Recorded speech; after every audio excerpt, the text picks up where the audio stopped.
Man's nature can be described as threefold: superconscious or spiritual, intellectual or mental, and instinctive or physical, emotional. It is the instinctive nature, the animal-like nature, which contains the tendencies to become angry and harm others. The goal is to learn to control these animal instincts as well as the ramifications of the intellect and the pride of the ego, and manifest one's spiritual nature. In our last spiritual identity exercise, we focused on the idea that we are not our body, mind, or emotions. In this exercise, we are taking this idea one step further by saying that the goal is to learn to control the body, mind, and emotions. Specifically, we are focusing on three types of control: controlling the animal instincts, controlling the ramifications of the intellect, controlling the pride of the ego. When we are successful in controlling these three, our spiritual nature naturally manifests. Here is a quote from Gurudeva on the instinctive mind and humility. When the instinctive mind becomes lifted into the light, a person is strong enough to be kind when he could have become angry. He generates enough spiritual power to be generous when he might have reacted selfishly. Disciplined periods of meditation nurture a magnanimous and benevolent nature. Such a being is naturally in the light of the Supreme Consciousness. His great strength is humility, a shock absorber for the malicious experiences in life. Humility makes one immune to resentment and places everything in proportion and balance within the mind.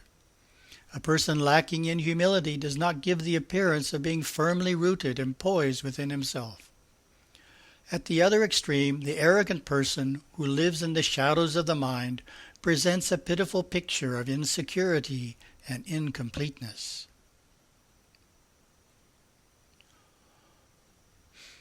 One way we become a more spiritual person is gaining control over the tendencies of our instinctive mind.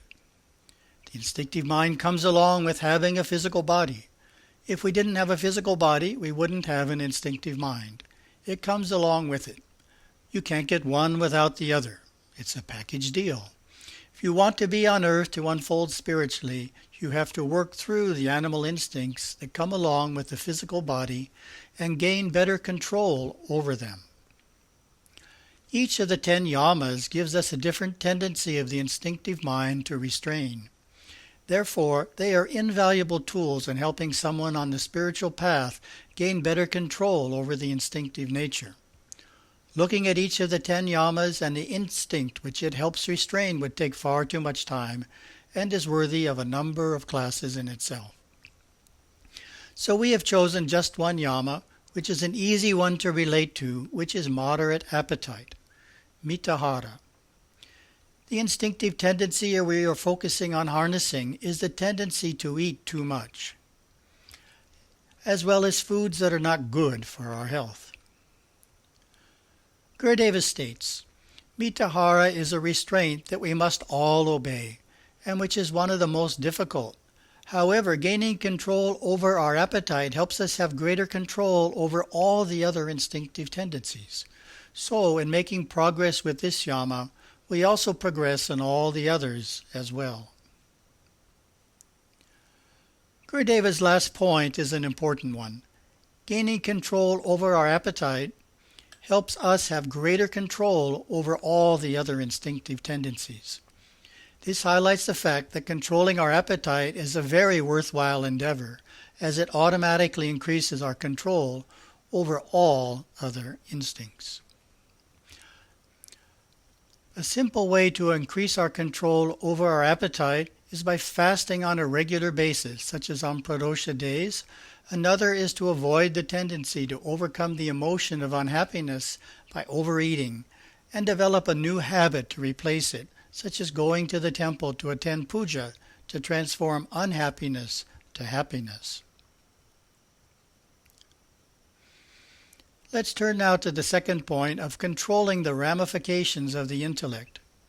Here are 4 keys as to how we can control its ramifications. The first key is the concept in our last spiritual identity exercise, which is that we are not the intellect, but the soul. This insight helps us not put all our energy into constantly acquiring more intellectual knowledge. We do not feel a great need to know all about the latest trends in the world. We are also less inclined to engage others in intellectual debates to show the superiority of our intellect to theirs. Gurudeva has a relevant aphorism in his writing Cognizant Ability, which says, "The intellect, strengthened with opinionated knowledge, is the only barrier to the superconscious." This is taking the idea of not being the intellect one step further by emphasizing that, in fact, when it is filled with the opinions of others, it is an obstacle to experiencing our soul, our superconscious intuition. Regulating our breath quiets down our thinking mind. This is called pranayama, and the basic form of it is 9 counts in, hold 1, 9 counts out, hold 1. Refraining from excessive talk is also quite helpful in harnessing the intellectual mind. It also helps us awaken observation, which is the first faculty of the awakening of the superconscious regions.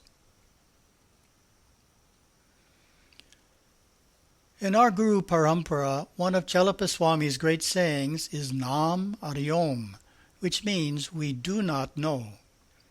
Yoga Swami's famous remark was, in scolding a devotee who spent too much time reading books on philosophy, "It's not in books, you fool." When it comes to spirituality, the intellect cannot help us experience the soul. It can help us do a lot of things. It can help us run a computer. It can help us go shopping. It can help us cook. It can help us calculate. It is a useful tool.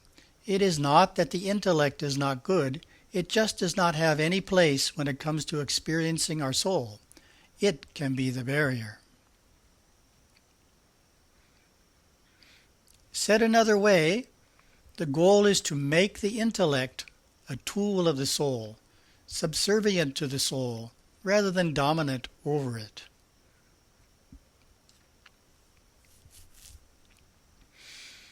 Let's turn now to the third point of controlling the pride of the ego. This is the idea of feeling superior to others, being conceited. Of course, a sense of superiority comes from identifying with body, mind, and emotions, and all of our spiritual practices help lessen any pride we have. However, here is one specific suggestion. In informal discussions, as well as in formal meetings, such as a committee, refrain from dominating the meeting with your ideas. Be respectful of the opinion of each person who is present. Furthermore, approach the meeting with the strategy that the best meeting is one in which creativity is present and the final concept exceeds the ideas that any individual brought to the meeting.